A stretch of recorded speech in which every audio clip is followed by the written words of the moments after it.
Guess করতে পারো এই আইডিটা কার এবং কে এই আইডির মালিক, কে এই পাপি যে 1757টা রুম কার্ড জমা করে রাখছে কিন্তু গেম খেলে না। গাইজ, এটা লেজেন্ড নাইম আলমের আইডি, তোমরা দেখতেই পাচ্ছ। ভাই আমার সাথে বসে রয়েছে, যার আইডিতে রুম আছে 1700+ কিন্তু সে গেম খেলে না। আচ্ছা নাইম, তুমি গেম না খেলার কারণটা কি বলো তো? কারণটা তো ভাই ইউটিউব কমিউনিটি ট্যাবে তো দেওয়া আছে। না সেটা না, মানে এই যে এই রুমগুলো খেলতেছো না, এটার কথা বলতেছি। তুমি গেমই খেলি না তো এই রুম কাটতে হবে। and he is a good person also। কি রে, এখন লাইকটা এত পাই না আমি, কিন্তু লাইক কি অটোমেটিক দেওয়া যায় এখন? হ্যাঁ, প্রোফাইল ঢুকে ঢুকে লাইক দেওয়া যায় তো। আচ্ছা, আমি এটা নিয়ে শুনছিলাম। হ্যাঁ, প্রোফাইলে ঢুকে ঢুকে লাইক দেওয়া যায়। সে সবচেয়ে মজার কথা, দেখো এই জিনিসটা তুমি জানো না যে লাইক দেওয়া যায়, তার মানে তুমি গেম থেকে টোটালি একদম বাদ। আমাদের সবচেয়ে পছন্দের ভাই আর কি, আমাদের নাইম ভাই, বেচারা গেম খেলা ছেড়ে দিতে একদম টোটালি। এবং আরো মজার বিষয় হচ্ছে যে তার আইডিতে এত রুম কার্ড ডায়মন্ড পরে থাকার পর তার বিন্দু পরিমাণ এটার প্রতি কোনো ইন্টারেস্ট নাই, তাই তো? না, আমি চাই কিন্তু মানে এই রুম কার্ড গুলো সবাইকে দিই, কিন্তু আমার আইডিতে অন্য কারো মোবাইলে মানে লগ ইন করা চাই না, কারণ আমার মেন ফেসবুক অ্যাকাউন্ট এই গেমটার সাথে কানেক্ট।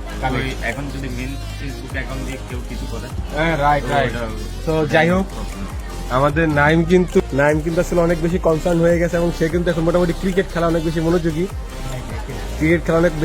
এবং দেখো গাইস, আসলে ভাই মাসেলটা দেখো একটু, ভাই রে ভাই, কঠিন মাসেল। হ্যাঁ ভাই রে ভাই, নাইম তোমার আমি দেখছি যখন বাঁচতে, তখন তোমার এগুলো কিছু ছিল না, মালটা তো মানে করে একদম বাপরে বাপ। হ্যাঁ, মানে আমি চিন্তা করি এই ছেলেটা যে সারাদিন গেম খেলতো, এখন টোটালি পুরো গেম খেলা থেকে একদম পুরোপুরি বাইরে। তো এটাই হচ্ছে মানুষের পরিবর্তন, কখন কি হয় এটা বলা যায় না। আর নাই, আমার জন্য সবাই দোয়া করবেন যাতে ক্রিকেটে কিছু একটা করতে পারি। ইনশাল্লাহ অবশ্যই ভাই, তোমার যে ভিশন এবং তোমার যে লক্ষ্য, তুমি যেভাবে আগাইতেছো, ইনশাল্লাহ অবশ্যই ভালো কিছু একটা করবা। আর আসলে আমরা তোমার অনেক মিস করি, যেটা সত্যি কথা, অনেস্টলি। আমিও মিস করি। হ্যাঁ সেটাই, আজকে আমরা আসলে রিয়েলি নাইম আলমকে অনেক বেশি মিস করি। তার কারণ হচ্ছে এই হচ্ছে এমন একটা ছেলে যার মধ্যে না আছে কোনো ইগো, না আছে কোনো তোমার মনে করো যে পার্ট ভাব, কোনো কিছুই ছিল না। এবং এ হচ্ছে সেই প্লেয়ার যাকে ওয়ার্ল্ডের মনে করো যে এমন কোনো প্লেয়ার নাই যে চিনে না।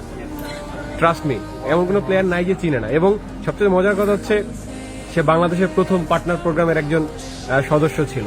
এটা ছাড়া আমাদের জন্য একটা বড় অ্যাচিভমেন্ট। এক্স্যাক্টলি,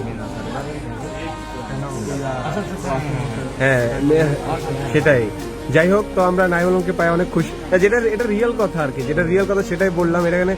কারণ তোমারে দিয়ে আমি মনে করি যে বাংলাদেশ মানুষ চিনছে, যেটা সত্যি কথা, যে বাংলাদেশ ফ্রি ফায়ার খেলে একটা প্লেয়ার আছে, এটা তোমারে দিয়ে চিনছে। ইন্ডিয়ায় বলো, সবাই কিন্তু তোমারই মানুষ ডেকে ডেকে নিয়ে খেলছে। আর কয়টা ইউটিউবার আছে বলো যার নাম মানুষ জানতো? এটা রিয়েল কথা। তো যাই হোক, ভালো থাকো ভাই, দোয়া করো সবার জন্য, আমাদের জন্য দোয়া করো।